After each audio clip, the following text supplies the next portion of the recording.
Hello everyone, welcome to CGK lectures. CGK lectures നമ്മുടെ ഈ ചാനലിൻ്റെ +1 ഫസ്റ്റ് ചാപ്റ്ററാണ് കേട്ടോ. കെമിസ്ട്രിയുടെ ഫസ്റ്റ് ചാപ്റ്ററാണ്. സം ബേസിക് കൺസെപ്റ്റ്സ് ഓഫ് കെമിസ്ട്രിയാണ് നമ്മളിന്ന് ഡിസ്കസ് ചെയ്യുന്നത്. അപ്പം നിങ്ങൾ കുട്ടികൾ 10ാം ക്ലാസ് കഴിഞ്ഞ് +1 വരുന്നത് അല്ലേ, പല ബാക്ക്ഗ്രൗണ്ടിൽ നിന്ന് വന്ന കുട്ടികളാണ് അല്ലേ. അതായത് ചിലർ മലയാളം മീഡിയത്തിൽ നിന്ന് വന്നവർ കാണും, ചിലർ ഇംഗ്ലീഷ് മീഡിയത്തിൽ നിന്ന് വന്നവർ കാണും, പിന്നെ ചിലർ CBSE ICSE പോലുള്ള സിലബസിൽ നിന്നൊക്കെ നമ്മൾ ആ +1 വരുന്ന കുട്ടികളാണ് അല്ലേ. അത് പല ബാക്ക്ഗ്രൗണ്ടിൽ നിന്ന് ഉള്ള കുട്ടികളാണ്.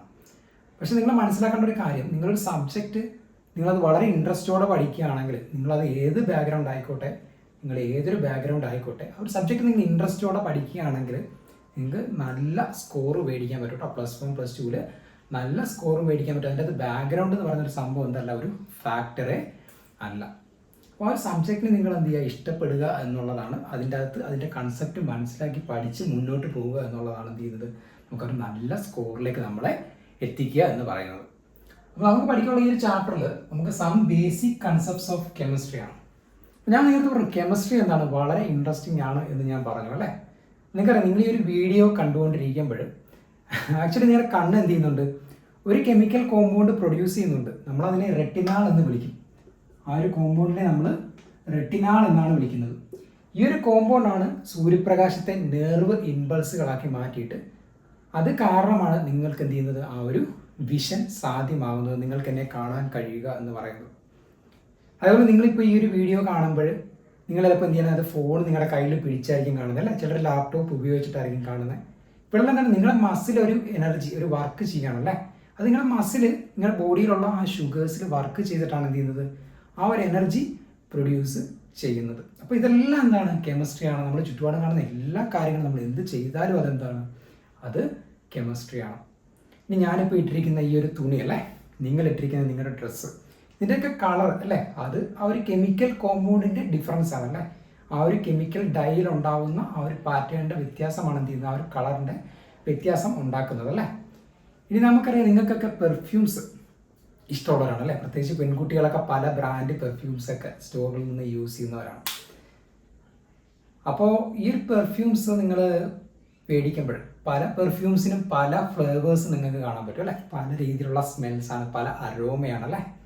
അപ്പോൾ ഈ ഒരു അരോമയുടെ ഡിഫറൻസ് എന്തുമൂലമാണ് ഉണ്ടാകുന്നത്, അത് കെമിക്കൽ, ആ ഒരു കെമിക്കൽ സബ്സ്റ്റൻസ് അതിൽ അടങ്ങിയിരിക്കുന്ന അവരുടെ ആ ഒരു വ്യത്യാസം മൂലമാണല്ലേ ആ ഒരു പല ഡിഫറെൻ്റ് ആയിട്ടുള്ള ആ ഒരു കളർ ചേഞ്ച്, അതേപോലെ പല ഡിഫറെൻ്റ് ആയിട്ടുള്ള ഒരു അരോമ, ഇതെല്ലാം ഉണ്ടാകുന്നത്. അപ്പോൾ അതും എന്താണ്, അത് നമ്മുടെ കെമിസ്ട്രി തന്നെയാണല്ലേ. ആ ഒരു പെർഫ്യൂം പല സ്മെല്ലുകൾ നൽകുക എന്ന് പറയുന്നത്. നിങ്ങൾ സോപ്പൊക്കെ കടയിൽ നിന്ന് വാങ്ങുമ്പോൾ അതിൻ്റെ കാണാം, നിങ്ങൾ ആ സോപ്പിൻ്റെ ഒരു പാക്കറ്റൊക്കെ എടുത്തു കഴിഞ്ഞാൽ അടുത്ത് ധാരാളം അവരിങ്ങനെ എഴുതി വെച്ചിട്ടുണ്ടല്ലേ, കുറേ ഒരു നീണ്ട കാര്യങ്ങൾ. നിങ്ങളതൊന്നും ശ്രദ്ധിക്കത്തില്ലായിരിക്കാം, എങ്കിലും ആ ശ്രദ്ധിക്കുന്നവരെന്ത് ചെയ്തിട്ടുണ്ട്, അതിനകത്ത് കുറേ ഒരു ലിസ്റ്റ് എഴുതിയിട്ടുണ്ട്. ഓരോ കെമിക്കൽ കോമ്പൗണ്ടും എത്ര ശതമാനം അതിൽ അടങ്ങിയിട്ടുണ്ടെന്ന് അവർ വ്യക്തമായിട്ട് അതിലെന്ത് ചെയ്തിട്ടുണ്ട്, ഓരോ കമ്പനീസും മെൻഷൻ ചെയ്തിട്ടുണ്ട്. അപ്പോൾ അതിൽ ഒരു കോമ്പൗണ്ട് ആഡ് ചെയ്തുകൊണ്ടാവാം അതിന് ആ ഒരു കളർ ഉണ്ടാവാൻ കാരണം. ആ ഒരു കോമ്പൗണ്ട് ഇത്ര ശതമാനം ആഡ് ചെയ്തുകൊണ്ടായിരിക്കും ചില കാര്യങ്ങൾ ആഡ് ചെയ്യുമ്പോൾ ആ ഒരു ഫോം, ആ ഒരു പദം ഉണ്ടാവാൻ കാരണം. അപ്പോൾ ഓരോന്നിനും ഓരോ കെമിക്കൽ കോമ്പൗണ്ടുകൾ എന്താണ് ആവശ്യമാണ്. അതായത് നിങ്ങൾ നോക്കുന്ന എന്ത് കാര്യങ്ങളും, നിങ്ങളൊരു മിനറൽ വാട്ടറിൻ്റെ ബോട്ടിൽ മേടിച്ചാൽ പോലും നിങ്ങൾക്ക് അതിൻ്റെ അകത്ത് ശ്രദ്ധിച്ച് കഴിഞ്ഞാൽ നിങ്ങൾക്ക് അതിൻ്റെ എന്തെങ്കിലും ഒരു കണ്ടൻ്റൊക്കെ എന്ത് ചെയ്യുക, അവർ മെൻഷൻ ചെയ്തിരിക്കും. കാരണം ഇതിൻ്റെ അകത്തെല്ലാം എന്താണുള്ളത്, കെമിസ്ട്രിയാണ് ഉള്ളത് എന്ന് നിങ്ങൾ മനസ്സിലാക്കുക. അത് എങ്ങനെ, അത് നമുക്ക് അതിനെപ്പറ്റി മനസ്സിലാക്കാം, അത് നമുക്ക് എത്ര താല്പര്യത്തോടെ നമുക്കതിനെ മനസ്സിലാക്കാം എന്നുള്ളതാണ് എന്ത്, നമുക്ക് ആ ഒരു സബ്ജക്റ്റിനോട് ഇൻട്രസ്റ്റ് കൂട്ടുക എന്നുള്ളത്. അപ്പോൾ നമുക്ക് നമ്മുടെ ചാപ്റ്ററിലോട്ട് കിടക്കാം. നമ്മുടെ chapter some basic concepts of chemistry ആണ്. അപ്പം some basic concepts of chemistry, ഇത് എന്തുകൊണ്ടാണ് നിങ്ങളുടെ +1 ഫസ്റ്റ് ചാപ്റ്ററായിട്ട് അവർ കൊണ്ടുവന്നതെന്ന് പറഞ്ഞു കഴിഞ്ഞാൽ, നിങ്ങൾ കെമിസ്ട്രിയുടെ ബേസിക് കൺസെപ്റ്റ്സ് മനസ്സിലാക്കിയാൽ മാത്രമേ എന്ത് ചെയ്യാൻ പറ്റുള്ളൂ, പിന്നീട് നിങ്ങൾക്ക് നല്ല രീതിയിൽ ആ ഒരു കെമിസ്ട്രി എന്ന സബ്ജക്റ്റിനെ മനസ്സിലാക്കി മുന്നോട്ട് പോകാനായിട്ട് സാധിക്കുള്ളൂ. അപ്പോൾ നിങ്ങൾ ഫസ്റ്റ് അറിയേണ്ടത് എന്താണ് കെമിസ്ട്രി. അപ്പോൾ നമ്മുടെ ടെസ്റ്റിൽ ഒരു ഡെഫിനേഷൻ കൊടുത്തിട്ടുണ്ട്. Chemistry is the branch of science that deals with the study of structure, properties and composition of matter എന്ന് പറയുന്നുണ്ട്. അപ്പോൾ എന്താണ് കെമിസ്ട്രി എന്ന് വെച്ചാൽ, it is the branch of science that deals with the structure, properties and composition of matter. അവരെ പറ്റി പഠിക്കുന്ന സയൻസിൻ്റെ ഒരു ബ്രാഞ്ചാണ് എന്ത്, കെമിസ്ട്രി. അപ്പോൾ എന്താണ് മാറ്റർ എന്ന് അറിയേണ്ടത് നിങ്ങൾ, അല്ലെങ്കിൽ ഇവിടെ കാര്യമുണ്ട്, എന്താ മാറ്റർ എന്ന് അറിയാണ്ട് എന്തോ ഒന്നിൻ്റെ സ്ട്രക്ചറിനെയും പ്രോപ്പർട്ടിയും കമ്പോസിഷനെയും പറ്റി പഠിക്കുക എന്ന് പഠിച്ചു കഴിഞ്ഞാൽ മനസ്സിലാവുമോ? ഇല്ല. അപ്പൊ എന്താണ് മാറ്റർ? മാറ്റർ എന്ന് പറഞ്ഞാൽ anything that has mass and ഒക്കുപ്പൈസ് space is called matter. അതായത് ഏതൊരു വസ്തുവിനാണോ മാസ് ഉള്ളത്, മാസ് ഉദ്ദേശിച്ച ഇവിടെ ഉദ്ദേശിക്കുന്നത് വേ സംതിങ് എന്നാണ് കേട്ടോ, ഒരു വെയിറ്റ് ഉള്ളത്. അതുപോലെ ഒക്കുപ്പൈ സ്പേസ്, അയാൾക്ക് ഇരിക്കാനായിട്ടൊരു സ്ഥലം ആവശ്യമുള്ളത്, ആ ഒരു വസ്തുവിനെയാണ് നമ്മൾ എന്തെന്ന് പറയുന്നത്? മാറ്റർ എന്ന് പറയുന്നത്. അപ്പോൾ നിങ്ങൾ ചിന്തിച്ച് നോക്കിയറിയാം, ഞാൻ എന്ന ഈ ഒരു വസ്തു, എനിക്ക് എൻ്റേതായ ഒരു മാസ് ഉണ്ടല്ലേ, എൻ്റേതായ ഒരു വെയിറ്റ് എനിക്കുണ്ട്, എനിക്ക് ഇരിക്കാനായിട്ട് എൻ്റേതായ ഒരു സ്ഥലം ആവശ്യമുണ്ടല്ലേ. അപ്പം ഞാൻ എന്താണ്? ഒരു മാറ്ററാണ്. നിങ്ങൾക്ക് നിങ്ങളുടേതായ ഒരു മാസ് ഉണ്ട്, നിങ്ങൾക്ക് ഇരിക്കാനായിട്ട് നിങ്ങളുടെ ഒരു സ്പേസ് ഉണ്ടല്ലേ. അപ്പം നിങ്ങളും എന്താണ്? ഒരു മാറ്ററാണ്. ഞാൻ ഈ ഒരു ബോർഡ് കൺസിഡർ ചെയ്യുകയാണെങ്കിൽ, ഈ വൈറ്റ് ബോർഡ്, ഇതിനും എന്തുണ്ട്? ഇതിനും ഒരു മാസ് ഉണ്ട്. ഇയാൾക്ക് ഇരിക്കാനും എന്ത് വേണം? ഒരു സ്പേസ് വേണം. ഇയാളും എന്താണ്? ഒരു മാറ്ററാണ്. എൻ്റെ ഈ കയ്യിലിരിക്കുന്ന പേന എന്താണ്? ഇയാളും ഒരു മാറ്ററാണ്. വെള്ളത്തിന് ഒരു മാസ് ഇല്ലേ? ഉണ്ട്. വെള്ളത്തിന് ഇരിക്കാനായിട്ടൊരു സ്പേസ് ആവശ്യമില്ലേ? ഉണ്ട്. അയാൾ എന്താണ്? ഒരു മാറ്ററാണ്. വായുവിനൊരു മാസ് ഇല്ലേ? ഉണ്ടല്ലേ. വായുവിനൊരു മാസമുണ്ട് അല്ലേ. വായുവിനൊരു മാസമുണ്ട്. വായുവിന് ഇരിക്കാനായിട്ടൊരു സ്ഥലവും ആവശ്യമാണ്. അയാളും എന്താണ്? മാറ്ററാണ്. നമ്മൾ ചുറ്റുപാടും കാണുന്ന എല്ലാം എന്താണ്? മാറ്റർ തന്നെയാണ്. അതായത് anything that has mass and ഒക്കുപ്പൈസ് space is called matter. അപ്പോൾ നമ്മൾ ഈ ഒരു മാറ്റർ എന്താണെന്ന് മനസ്സിലാക്കിയതിന് ശേഷം നിങ്ങൾ അറിയേണ്ടത് ഈ മാറ്ററിൻ്റെ ക്ലാസിഫിക്കേഷനാണ്. അത് നമുക്ക് മാറ്ററിനെ പ്രധാനമായിട്ടും കുറച്ച് സ്റ്റേറ്റ്സ് ആയിട്ട് നമ്മൾ ഡിവൈഡ് ചെയ്യുന്നുണ്ട്. പ്രധാനമായിട്ടും ഈ ഒരു 7 സ്റ്റേറ്റ്സ് ആണ് നമ്മൾ കാണുന്നത്. അപ്പോൾ അതിനെ നമ്മൾ സ്റ്റേറ്റ്സ് ഓഫ് മാറ്റർ എന്നാണ് വിളിക്കുന്നത്. മാറ്ററിൻ്റെ പല അവസ്ഥകൾ, സ്റ്റേറ്റ്സ് ഓഫ് മാറ്റർ. അപ്പോൾ നിങ്ങൾ നോക്കുക, ഒന്നാമത്തെ സ്റ്റേറ്റ് ആണ് സോളിഡ്, ലിക്വിഡ്. നിങ്ങൾ പഠിച്ചതാണല്ലേ. ഗ്യാസ്, ഇതൊക്കെ നിങ്ങൾ 10ാം ക്ലാസ് ചെറിയ ക്ലാസ്സുകളിൽ പഠിച്ചതാണ്. Solid, liquid, gas. പിന്നെ പ്ലാസ്മയുണ്ട്. പിന്നെ നമുക്ക് ബോസ്-einstein കണ്ടൻസേറ്റ് ഉണ്ട്, ഫെർമിയോണിക് കണ്ടൻസേറ്റ് ഉണ്ട്, പിന്നെ ക്വാർക്ക് ഗ്ലോൺ പ്ലാസ്മയുണ്ട്. പക്ഷെ ഇതൊന്നും നിങ്ങൾക്ക് പഠിക്കേണ്ട ആവശ്യമില്ല. നമ്മുടെ ഒരു +1 സിലബസിൽ നമുക്ക് ഈ ആദ്യത്തെ ഒരു 3 ഏതാണ്? നമ്മുടെ സോളിഡ്, ലിക്വിഡ്, ഗ്യാസ് എന്ന മാറ്ററിൻ്റെ 3 സ്റ്റേറ്റ്സിനെ പറ്റി എന്ത് ചെയ്താൽ മതി? മനസ്സിലാക്കിയാൽ മതി. ബാക്കി കാര്യങ്ങൾ നിങ്ങൾ മനസ്സിലാക്കേണ്ട കാര്യമില്ല. ജസ്റ്റ് നിങ്ങൾ എന്ത് ചെയ്യുക? അറിഞ്ഞിരിക്കുക. നമുക്ക് മാറ്റർ 3 അല്ല, പല സ്റ്റേറ്റുകളുണ്ട്. പക്ഷെ നമ്മുടെ സിലബസിൽ നമ്മൾ മെയിനായിട്ട് ഫോക്കസ് ചെയ്യുന്നത് ഈ സോളിഡ്, ലിക്വിഡ്, ഗ്യാസ് എന്ന് പറയുന്ന ഈ ഒരു 3 സ്റ്റേറ്റ്സ് മാത്രമാണ് നമ്മൾ ഡിസ്കസ് ചെയ്യുന്നത്. അപ്പോൾ ഈ ഡിസ്കഷൻ ഞാൻ കൊണ്ടുപോകാനായിട്ട് ഉദ്ദേശിക്കുന്നത്, ഈ ഒരു മാറ്ററിൻ്റെ ഈ ഒരു സ്റ്റേറ്റ്സിനെ പറ്റിയുള്ള ഡിസ്കഷൻ ഞാൻ കൊണ്ടുപോകാനായിട്ട് ഉദ്ദേശിക്കുന്നത്, ഫസ്റ്റ് നമ്മൾ അതിൻ്റെ ക്യാരക്ടർ, അതിൻ്റെ ആ ഒരു ക്യാരക്ടറിസ്റ്റിക്സ് നമ്മൾ ഫസ്റ്റ് പഠിക്കും എന്താണെന്ന്. അതായത് ബേസിക് ആയിട്ടുള്ള കുറച്ച് സ്വഭാവങ്ങൾ, ക്യാരക്ടറിസ്റ്റിക്സ് നമ്മൾ പഠിക്കും. രണ്ടാമതായിട്ട് നമ്മൾ അതിനെ ഒരു പാർട്ടിക്കിൾ ലെവലിൽ അനലൈസ് ചെയ്യും. പാർട്ടിക്കിൾ ലെവൽ, അത് ഇത്തിരി സൂം ചെയ്ത് നമ്മൾ എന്ത് ചെയ്യും? ഈ ഒരു ഓരോ മാറ്ററിൻ്റെ സ്റ്റേറ്റ് ഇത്തിരി സൂം ചെയ്തൊരു മൈക്രോസ്കോപ്പിക് ലെവൽ എന്ത് ചെയ്യും? നമ്മൾ അതിൻ്റെ അകത്ത് എന്താണ് സംഭവിക്കുന്നതെന്ന് മനസ്സിലാക്കും. അത് ഫസ്റ്റ് നമ്മൾ എന്ത് അതിൻ്റെ പുറത്ത് നമുക്ക് കാണാവുന്ന കുറച്ച് ക്യാരക്ടറിസ്റ്റിക്, കുറച്ച് സ്വഭാവ സവിശേഷതകൾ എന്ത് ചെയ്യും? നമ്മൾ മനസ്സിലാക്കും. അതിനുശേഷം അതിനെ പാർട്ടിക്കിൾ ലെവലിൽ അവിടെ എന്തുവാണ് സംഭവിക്കുന്നതെന്ന് നമ്മൾ മനസ്സിലാക്കും. അപ്പോൾ നമുക്ക് ഫസ്റ്റ് നോക്കാം. നമ്മൾ പറഞ്ഞു കെമിസ്ട്രി എന്ന് പറഞ്ഞാൽ it is the branch of science that studies the structure, properties and composition of matter എന്ന് പറഞ്ഞു. പിന്നെ മാറ്റർ എന്താണെന്ന് പറഞ്ഞു? Anything that has mass and occupy space. എന്തിനാണോ ഒരു മാസ് ഉള്ളത്, അതിനിരിക്കാൻ ആവശ്യമായ ഒരു സ്ഥലം ഉള്ളത്, ആവശ്യമുള്ളത്, അദ്ദേഹത്തെ എന്ന് പറഞ്ഞു? മാറ്റർ എന്ന് പറഞ്ഞു. പിന്നെ മാറ്ററിൻ്റെ പ്രധാനപ്പെട്ട 3 ക്ലാസിഫിക്കേഷൻ നമുക്ക് പഠിക്കാനുണ്ടെന്ന് പറഞ്ഞു. ഒന്ന് സോളിഡ്, ഒന്ന് ലിക്വിഡ്, ഒന്ന് ഗ്യാസ്. ഇനി നിങ്ങൾ നോക്കേണ്ട നമ്മൾ ഈ ഒരു അനാലിസിസ്, ഈ ഒരു ക്യാരക്ടറിസ്റ്റിക്കിൻ്റെ അടിസ്ഥാനത്തിൽ നമ്മൾ എങ്ങനെ ഇവരെ നോക്കാം എന്ന് നോക്കാം. അപ്പോൾ നമ്മൾ മെയിനായിട്ട് ഫോക്കസ് ചെയ്യുന്ന ആ ഒരു ജനറൽ പ്രോപ്പർട്ടീസ് ആണ് ഈ ഒരു 4 കേട്ടോ. ഒന്ന് അതിൻ്റെ ഷേപ്പ്, ഒന്ന് അതിൻ്റെ വോളിയം, പിന്നെ കംപ്രസിബിലിറ്റി, പിന്നെ അത് റിജിഡ് ആകുമ്പോൾ ഫ്ലൂയിഡ് ആകും. ഈ ഒരു 4 പ്രോപ്പർട്ടീസ് വെച്ചിട്ടാണ് നമ്മൾ എന്ത് ചെയ്യുന്നത്? ഈ ഒരു സോളിഡ്, ലിക്വിഡ്, ഗ്യാസ് എന്ന ആ ഒരു മാറ്ററിൻ്റെ സ്റ്റേറ്റിനെ എന്ത് ചെയ്യുന്നത്? നമ്മൾ ക്ലാസിഫൈ ചെയ്യുന്നത്. ഇതിൽ നോക്കി ഒരു സോൾഡ്, അതായത് നമുക്കിത് എക്സ്പ്ലെയിൻ ചെയ്യാനായിട്ട് എന്ത് ചെയ്യാം? നമുക്ക് വീട്ടിലൊക്കെ യൂസ് ചെയ്യുന്ന ഒരു അക്വേറിയം ടാങ്ക് തന്നെ എടുത്തു കഴിഞ്ഞാൽ, ഓക്കെ, നമുക്ക് നമ്മളതിൻ്റെ വെള്ളം നിറയ്ക്കും അല്ലേ. വെള്ളം നിറച്ചിട്ട് എന്ത് ചെയ്യും? നമ്മൾ അതിൻ്റെ അടിയിൽ പല തരത്തിലുള്ള കളർഫുൾ ആയിട്ടുള്ള സ്റ്റോൺസ് ഒക്കെ അല്ലെ, പല ഷേപ്പിലുള്ള സ്റ്റോൺസ് ഒക്കെ ഒരു അക്വേറിയത്തിൻ്റെ അടിയിൽ ഇടും അല്ലേ. പിന്നെ അതിന് ശേഷം എന്ത് ചെയ്യും? നമുക്ക് ആ ഒരു മത്സ്യത്തിന് ആവശ്യമായ ആ ഒരു എയർ കൊടുക്കാനായിട്ട് എന്ത് ചെയ്യും? നമ്മുടെ എയർ പമ്പും വീട്ടിലൊക്കെ യൂസ് ചെയ്യാറുണ്ട് അല്ലേ. ഇപ്പോൾ ഇത് നമ്മുടെ മത്സ്യമാണെങ്കിൽ ഗോൾഡ് ഫിഷ് ഒക്കെ പോലുള്ള മീനൊക്കെ ആണെങ്കിൽ അവർക്ക് ഈ എയർ എന്താണ്? അവർ ജീവിക്കാനായിട്ട് അവർക്ക് വളരെ ഇമ്പോർട്ടൻ്റ് ആണ് ഈ ഒരു എയർ പമ്പ് അല്ലേ. അല്ലെങ്കിൽ അവരെന്ത് ചെയ്യും? അവർ ജീവിക്കില്ല. അവർക്ക് കറക്റ്റ് ആ ഒരു എയർ മെയിൻറ്റെയിൻ ചെയ്യാനായിട്ട് നമ്മൾ പുറത്ത് ഔട്ട്സൈഡിൽ നിന്ന് എയർ പമ്പൊക്കെ കൊടുക്കാറുണ്ട് അല്ലേ. നിങ്ങൾ നോക്കി ഈ ഒരു സംഭവത്തിൽ എന്തുകൊണ്ട് ഈ ഒരു മാറ്ററിന്റെ 3 സ്റ്റേറ്റ്സും സോൾഡും ലിക്വിഡും ഗ്യാസും നിങ്ങൾക്ക് കാണാൻ പറ്റും അല്ലെ. നോക്കി സോൾഡ് എന്തൊക്കെയാണ് ഇതിലുള്ളത്? ഈ ഒരു ഗ്ലാസ് ഒരു അക്വേറിയം ടാങ്ക് തന്നെ എന്താണ്? സോൾഡ് ആണ് അല്ലെ. ഇതിൻ്റെ അകത്തുള്ള കല്ലുകൾ എന്താണ്? സോൾഡ് ആണ്. ഈ എയർ പമ്പ് എന്താണ്? അതും ഒരു സോൾഡ് ആണ് അല്ലേ. അപ്പൊ ഇതെല്ലാം എന്താണ്? സോൾഡ് ആണ്. ഇവരുടെ ഒരു പ്രത്യേകത നോക്കിയാൽ നിങ്ങൾ, ഇവർക്ക് എല്ലാവർക്കും എന്താണുള്ളത്? എന്താണ് ഒരു കോമൺ ആയിട്ടുള്ള ഒരു പ്രത്യേകത ഉള്ളത്? ഇവർക്ക് എല്ലാവർക്കും ഒരു ഡെഫിനറ്റ് ആയിട്ടുള്ള ഷേപ്പ് ഉണ്ട് അല്ലേ. കാരണം നിങ്ങൾ നോക്കി നമ്മൾ വീട്ടിൽ ഉപയോഗിക്കുന്ന വേറെ ടൈപ്പ് അക്വേറിയം, ഇങ്ങനെ റൗണ്ട് ഷേപ്പിലുള്ള ഒരു അക്വേറിയം ഉണ്ടല്ലേ, ഇങ്ങനെയുള്ള ഒരു അക്വേറിയം കാണാം. അപ്പൊ ഞാൻ ഈ ഒരു കല്ല് എടുത്തിട്ട്, ഈ ഒരു സോൾഡ് എടുത്തിട്ട് ഞാൻ ഇതിലേക്ക് മാറ്റി കഴിഞ്ഞാൽ ഈ ഒരു സോളിന്റെ ഷേപ്പ് മാറുമോ? ഇല്ല. അവരെന്ത് ചെയ്യും? അവരങ്ങനെ തന്നെ നിൽക്കും. ആ ഒരു ഷേപ്പിൽ തന്നെ എന്ത് ചെയ്യും? ഈ ഒരു സോൾഡ് നിൽക്കും അല്ലെ. അവരുടെ ഷേപ്പിന് ഒരു മാറ്റവും ഉണ്ടാവത്തില്ല. അതായത് ഈ സോൾസിന് എന്തുകൊണ്ട്? അവർക്ക് നമുക്കൊരു ഡെഫിനിറ്റ് ഷേപ്പ് ഉണ്ടെന്ന് പറയാം. ഈ സോൾസിന് എന്തുകൊണ്ട്? അവർക്കൊരു ഡെഫിനിറ്റ് ആയിട്ടുള്ള എന്തുണ്ടെന്ന് പറയാം? ഒരു ഷേപ്പ് ഉണ്ടെന്ന് പറയാം. ഇനി നിങ്ങൾ നോക്കി അവരുടെ വോളിയം മാറുമോ നോക്കി. സപ്പോസ് ഇതിനകത്ത് എനിക്കൊരു ക്യൂബ് ഷേപ്പിലുള്ള ഒരു സ്റ്റോൺ ഉണ്ടെന്ന് വിചാരിക്കും. ഒരു ക്യൂബ് ഷേപ്പിലുള്ള ഒരു കല്ല് ഞാൻ ഈ അക്വേറിയത്തിലുണ്ട്. ഒരു ക്യൂബിന്റെ വോളിയം നിങ്ങൾ പഠിച്ചിട്ടുണ്ടല്ലോ, എന്താണ്?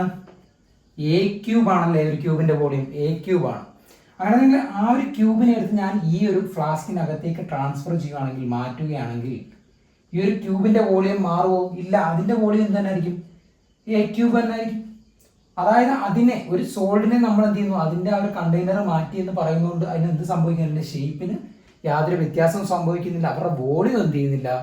ചേഞ്ച് ചെയ്യുന്നില്ല. അതുകൊണ്ട് തന്നെ നമുക്ക് പറയാൻ പറ്റും സോൾസിന് ഡെഫിനറ്റ് ഷേപ്പ് ഉണ്ട്. അവരുടെ വോളിയം എന്ത് തന്നെ ആയിരിക്കും? ഡെഫിനറ്റ് വോളിയം തന്നെ ആയിരിക്കും അല്ലേ. സോൾസിന് ഡെഫിനറ്റ് വോളിയം ഉണ്ടെന്ന് നമുക്ക് പറയാം.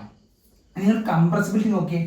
നിങ്ങളൊരു ക്യൂബ് എടുത്തു, നിങ്ങളുടെ വീട്ടിലൊക്കെ ഉള്ള റുബിക്സ് ക്യൂബ് എടുത്തു, നിങ്ങൾ പ്രസ് ചെയ്ത് നോക്കിയേ, അത് കംപ്രസ് ആവുമോ? ഇല്ല അല്ലേ. സോൾസിനെ കംപ്രസ് ചെയ്യാനായിട്ട് വളരെ പ്രയാസമാണ്. അതുകൊണ്ട് നമുക്ക് പറയാം അവരെന്താണ്?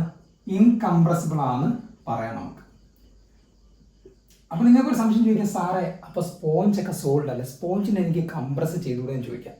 പക്ഷെ നിങ്ങൾ മനസ്സിലാക്കേണ്ട കാര്യം, നമ്മുടെ സ്പോഞ്ച് നമ്മുടെ വീട്ടിലൊക്കെ അടുക്കളയിലൊക്കെ യൂസ് ചെയ്യുന്ന ഒരു സ്പോഞ്ച് ആയാൽ പോലും നമ്മളത് സ്പോഞ്ച് എടുക്കുകയാണെങ്കിൽ നമുക്കവരെ കംപ്രസ് ചെയ്യാനായിട്ട് പറ്റും.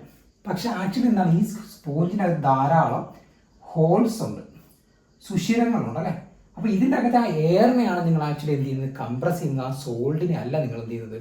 കംപ്രസ് ചെയ്യുന്നത്. അതുകൊണ്ടാണ് സ്പോഞ്ച് ഒരു സോൾഡ് ആയിട്ട് എന്ത് ചെയ്യാൻ പറ്റുന്നത്? നമുക്കതിനെ കംപ്രസ് ചെയ്യാനായിട്ട് പറ്റുന്നത്. അതുകൊണ്ടാണ് സ്പോഞ്ച് മോസ്റ്റ്ലി എന്താണ്? അത് ഇൻകംപ്രസിബിൾ തന്നെയാണ് കേട്ടോ. ഇൻകംപ്രസിബിൾ തന്നെയാണ്. ഈ ഒരു കേസിൽ നിങ്ങൾക്ക് സംശയം വരാൻ പാടില്ല.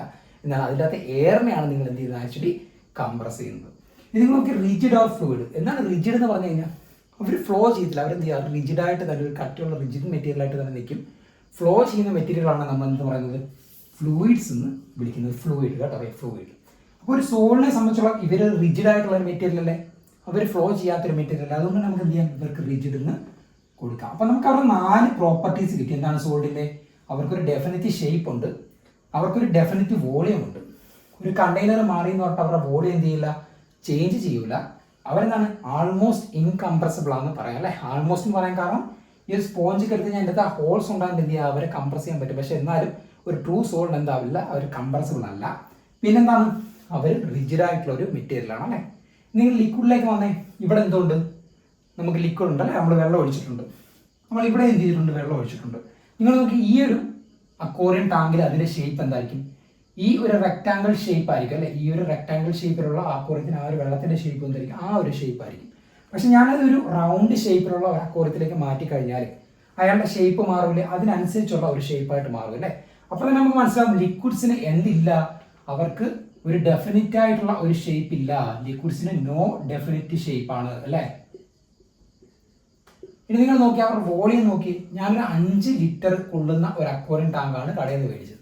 ഓക്കെ, അതിൻ്റെ അകത്ത് 2 ലിറ്റർ വെള്ളം ഞാൻ ഇതിൽ ഒഴിച്ചിട്ടുണ്ട്. 2 ലിറ്റർ നിറച്ചിട്ടാണ് എന്ത് ചെയ്തിരിക്കുന്നത്? നമ്മൾ ആ മീനെ ഇട്ടേക്കുന്നത്. ഇനി ഈ 2 ലിറ്റർ വെള്ളം ഞാൻ ഇതിലേക്ക് ട്രാൻസ്ഫർ ചെയ്താൽ ഇതൊരു 3 ലിറ്റർ അല്ലെങ്കിൽ 4 ലിറ്ററിൻ്റെ ഒരു RB ആണ്, ഒരു വലിയൊരു എന്താണ് ഒരു അക്വേറിയം ഫ്ലാസ്ക് ആണെങ്കിൽ ഈ ഒരു 2 ലിറ്റർ എന്ത് ചെയ്യും? ഇതിൻ്റെ അകത്ത് കൊള്ളൂലേ? കൊള്ളും. നമ്മൾ പുറത്തേക്ക് ഒന്ന് സ്പില്ല് ചെയ്ത് പുറത്തോട്ട് പോയില്ലെങ്കിൽ ഇതിൻ്റെ അകത്തുള്ള ആ ഒരു വോളിയം തന്നെ കാണും എന്ത് ചെയ്യുന്ന പറയുന്നത് 2 ലിറ്റർ എന്ന് പറയുന്നത്. ഇനി ഞാൻ ഇതെടുത്ത് വേറൊരു ബക്കറ്റിൽ ഈ ഒരു 2 ലിറ്റർ വെള്ളം എടുത്ത് വേറൊരു ബക്കറ്റിലോട്ട് ഒഴിക്കുമെന്നെങ്കിലോ അതിലും ആ ഒരു 2 ലിറ്റർ തന്നെ കാണും അല്ല. ആ വെള്ളത്തിൻ്റെ വോളിയത്തിൽ എന്ത് ചെയ്യുന്നില്ല? ഒരു വ്യത്യാസവും ഉണ്ടാകുന്നില്ല. അതായത് അവർക്ക് നോ ഡെഫിനിറ്റ് ഷേപ്പാണ്, പക്ഷെ അവരുടെ വോളിയം എപ്പോഴും എന്താണ്? ഡെഫിനിറ്റ് ആണ്. അവർക്കൊരു ഡെഫിനിറ്റ് ആയിട്ടുള്ള എന്തുകൊണ്ട്?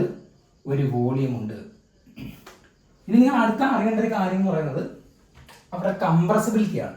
നിങ്ങൾ കംപ്രസിബിലിറ്റി പറയുമ്പോൾ നിങ്ങൾക്ക് അറിയാം, നമ്മൾ മിനറൽ വാട്ടറിൻ്റെ ഒരു കുപ്പി എടുക്കുകയാണെങ്കിൽ, നമ്മുടെ മിനറൽ വാട്ടറിൻ്റെ ഒരു കുപ്പി എടുക്കുകയാണെങ്കിൽ നമ്മളതിൽ കുറച്ച് വെള്ളമുണ്ട്. അപ്പം നിങ്ങൾ നമുക്കത് കംപ്രസ് ചെയ്യാനായിട്ട് പറ്റും.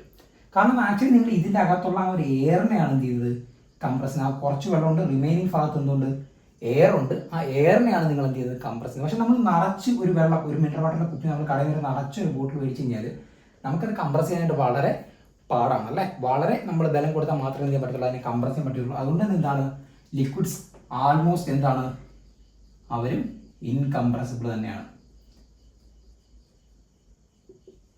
ഇനി അത് റിജിഡ് ആണോ ഫ്ലൂയിഡ് ആണോ അത് നമുക്ക് പെട്ടെന്ന് അറിയാം അല്ലേ. കാരണം എന്താ, അത് വെള്ളമാണ്, അവർക്ക് ഫ്ലോ ചെയ്യാനുള്ള ടെൻഡൻസി ഉണ്ട്. ലിക്വിഡ്സ് ആണ്, അവർക്ക് എന്തുകൊണ്ട് ഫ്ലോ ചെയ്യാനുള്ള ടെൻഡൻസി ഉണ്ട്. അവരെന്താണ്, അവർ ഫ്ലൂയിഡ് ആണ്.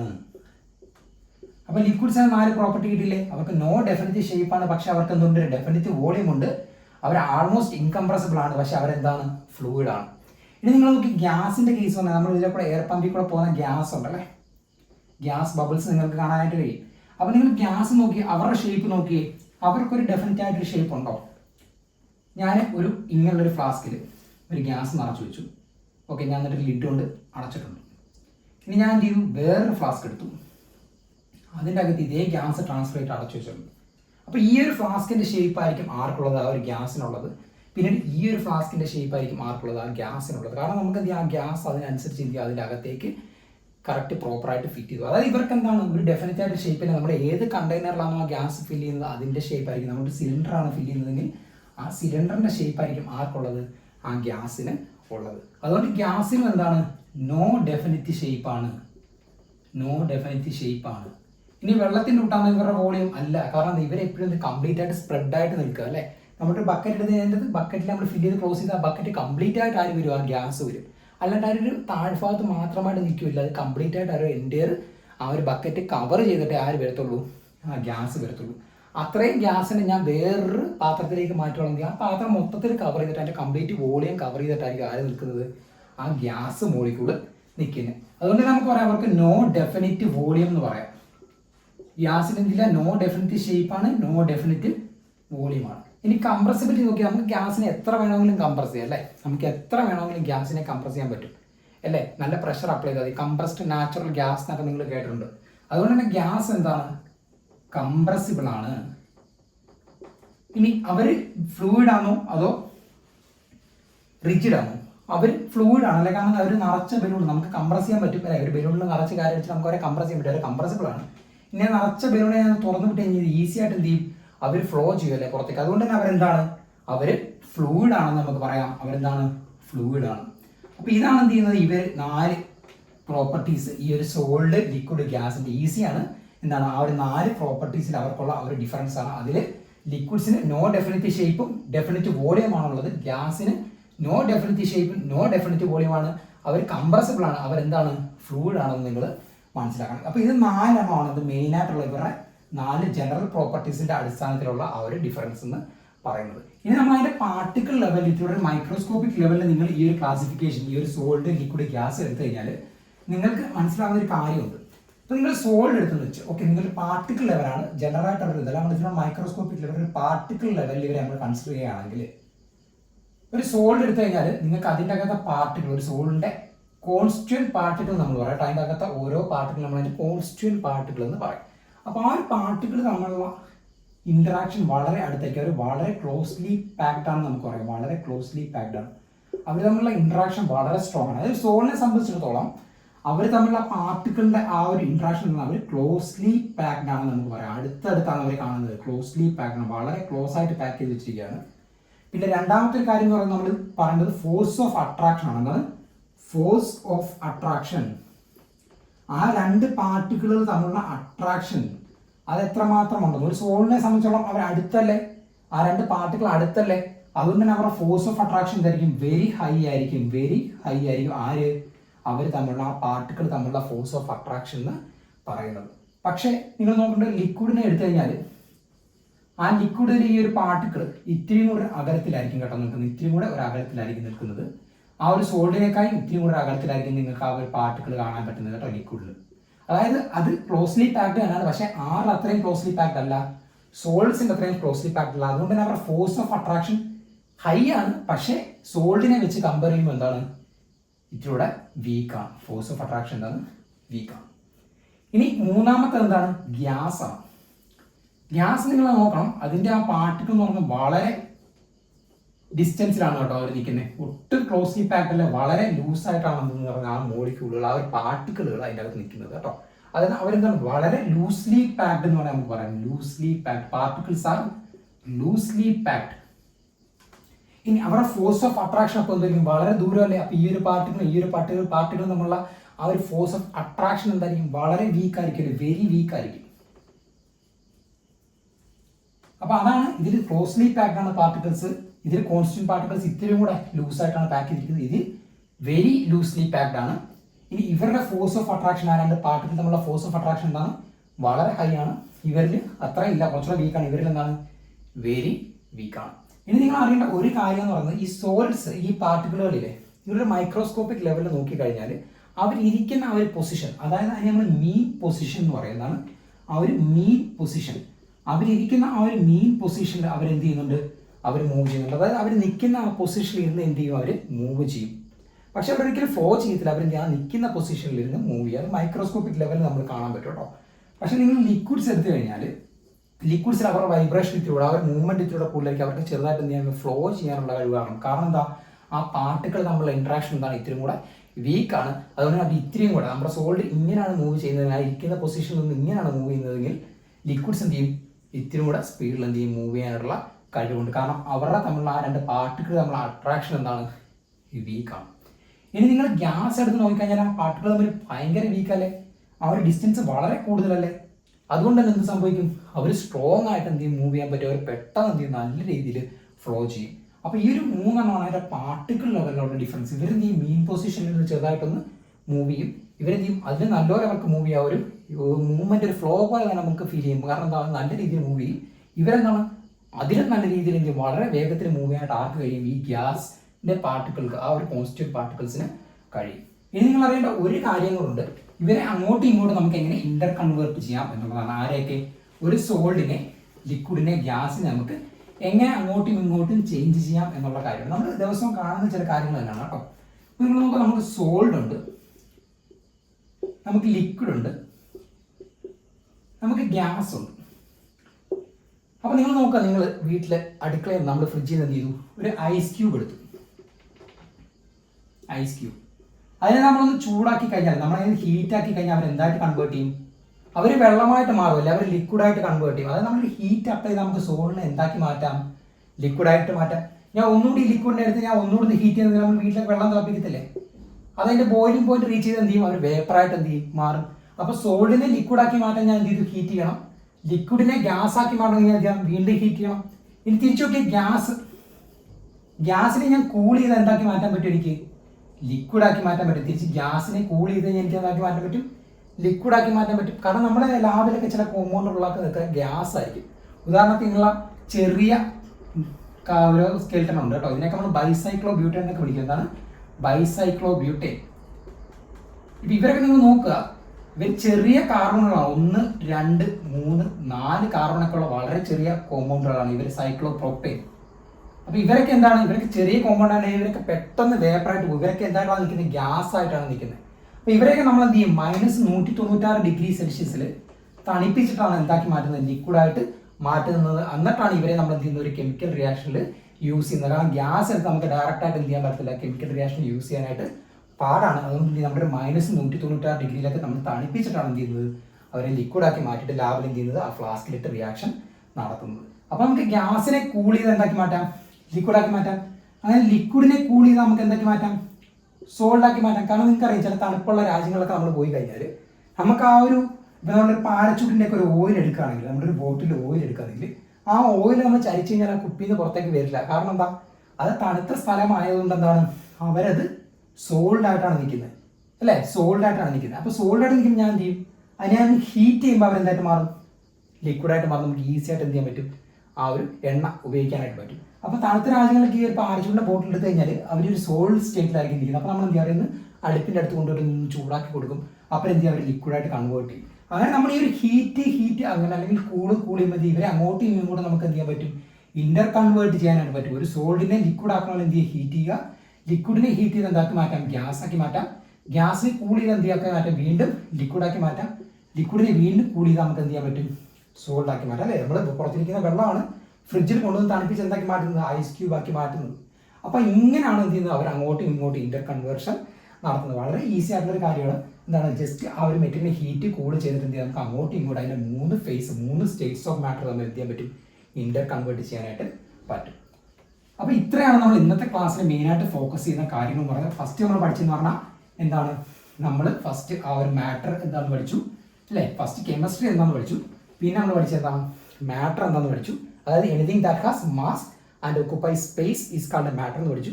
അതിനുശേഷം ആ മാറ്ററിന്റെ ആ ഒരു ഫിസിക്കൽ നേച്ചർ അടിസ്ഥാനത്തിൽ എന്ത് ചെയ്തു, നമ്മൾ 3 കുറേ ക്ലാസിഫിക്കേഷൻ ഉള്ളത് പറഞ്ഞു. അതിൽ പ്രധാനമായിട്ടുള്ള ഒരു 3 ക്ലാസിഫിക്കേഷൻ പഠിച്ചു. എന്തൊക്കെയാണ്, സോൾഡ്, ലിക്വിഡ്, ഗ്യാസ് എന്ന 3 ക്ലാസിഫിക്കേഷൻ പഠിച്ചു. എന്നിട്ട് അവരുടെ ജനറൽ പ്രോപ്പർട്ടീസിന്റെ ആ ഒരു ഡിഫറൻസ് നമ്മൾ മനസ്സിലാക്കി അല്ലേ. സോൾഡ്സിന് എന്തൊക്കെ ഡിഫറൻസ് ആണ് വരുന്നത്, അതിന്റെ ഷേപ്പിൽ, വോളിയത്തിൽ, കംപ്രസിബിലിറ്റിയിൽ, അതേപോലെ തന്നെ അവർ റിജിഡ് ആണോ ഫ്ലൂയിഡ് ആണോ എന്നുള്ള ആ ഒരു ഡിഫറൻസ്, ആരൊക്കെ തമ്മിൽ സോൾഡും ലിക്വിഡും ഗ്യാസും തമ്മിലുള്ള ഒരു വ്യത്യാസം മനസ്സിലാക്കി. അതിനുശേഷം നമ്മൾ എന്ത് ചെയ്തു, അതിൻ്റെ ആ ഒരു പാർട്ടിക്കിൾ നേച്ചറിൽ ആ ഒരു പാർട്ടിക്കിൾ എങ്ങനെ പാക്ക് ചെയ്തിരിക്കുന്നത് നമ്മൾ മനസ്സിലാക്കി അല്ലേ. അതിനുശേഷം ലാസ്റ്റ് എന്ന് മനസ്സിലാക്കി ആ ഒരു സ്റ്റേറ്റ്സ് ഓഫ് മാറ്റർ നമുക്ക് എങ്ങനെ ഇന്റർ കൺവേർട്ട് ചെയ്യാം, അങ്ങോട്ടും ഇങ്ങോട്ടും കൺവേർട്ട് ചെയ്യാം. അങ്ങനെ അതിനെ ഒന്നീ ഹീറ്റ് അപ്ലൈ ചെയ്യാം, അല്ലെങ്കിൽ എന്ത് ചെയ്യാം, നമുക്ക് കൂൾ ചെയ്തിട്ട് എന്ത് ചെയ്യാം, അങ്ങോട്ടും ഇങ്ങോട്ടും ആ സ്റ്റേറ്റ്സ് ഓഫ് മാറ്റേഴ്സ് നമുക്ക് എന്ത് ചെയ്യാൻ പറ്റും, കൺവേർട്ട് ചെയ്യാനായിട്ട് പറ്റും. അപ്പോൾ ഇത്രയാണ് നമ്മൾ ഇന്നത്തെ ക്ലാസ്സിൽ മെയിനായിട്ട് ഫോക്കസ് ചെയ്യുന്നത്. അപ്പോൾ അടുത്ത ക്ലാസ്സിൽ നമ്മൾ വളരെ ഇമ്പോർട്ടൻ്റ് ആയിട്ടുള്ള ആ ഒരു മാറ്ററിന്റെ കെമിക്കൽ ബേസിസിലുള്ള ക്ലാസിഫിക്കേഷൻ പഠിക്കും. എന്നിട്ട് അതിൽ നമ്മൾ നല്ല പ്രോബ്ലംസ് ഒക്കെ സോൾവ് ചെയ്ത് നമ്മൾ നല്ല രീതിയിൽ പഠിച്ച് മുന്നോട്ട് പോകും. അപ്പോൾ ഇത്രയാണ് ഇന്നത്തെ ക്ലാസ്സിൽ നമ്മൾ ഡിസ്കസ് ചെയ്യുന്നത്.